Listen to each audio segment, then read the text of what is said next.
என்ன அப்படி கிழிச்ச? உன்னு அக்கா தங்கச்சிக்கலாம் அதை பண்ண இதை பண்ணுன்னு சும்மா கதை விடுறீங்க இந்த தம்பிக்கலாம். அப்படி என்னடா பண்ணி கிழிச்சிங்க சொல்லு. என்ன பண்ணி கிழிச்சியாவா? உட்காரு. உட்காருங்க கிழிச்சா. ஐயோ உட்காருங்க. என்ன பண்ணி கிழிச்சியாவா? ஏண்டி உனக்கு தம்பியா இருக்குது எவ்வளவு கஷ்டம் தெரியுமா? உன் புருஷனுக்கு மச்சானா இருக்குது எவ்வளவு கஷ்டம் தெரியுமா? இந்த உட்காந்துக்கு உரலு அவனுக்கு மாமனா இருக்குது எவ்வளவு கஷ்டம் தெரியுமா?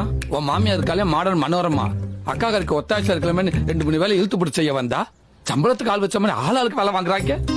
நான் தெரியாம தான் கேக்குறேன்.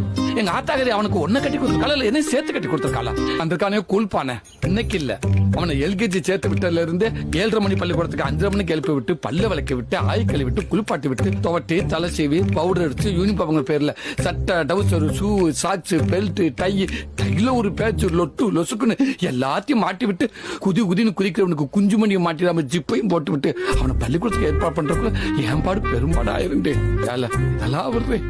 நான் எப்பெல்லாம் சோத்துல கை வைக்கிறேன்னு அப்பெல்லாம் உன் பிள்ளைக்கு ஆய் வந்துருண்டி. திருச்சியில பேரு பண்ண சோச்சக்காரன் கூட என் கையை பார்த்து சோச்சு சொல்ல முடியாம தவிக்கிறாண்டி. உன் பிள்ளைக்கு குண்டிகளை விட்டு என் கையெல்லாம் அழிஞ்சு போச்சுடி. இதெல்லாம் ஏன் எத்தனை நாளா உனக்கு தெரியல தெரியுமா? எல்லாத்தையும் சொல்லி செய்யறவன் இல்லடி இந்த தாய் மாமே. எதையுமே சொல்லாம செய்யறவன் தாண்டி தாய் மாமே.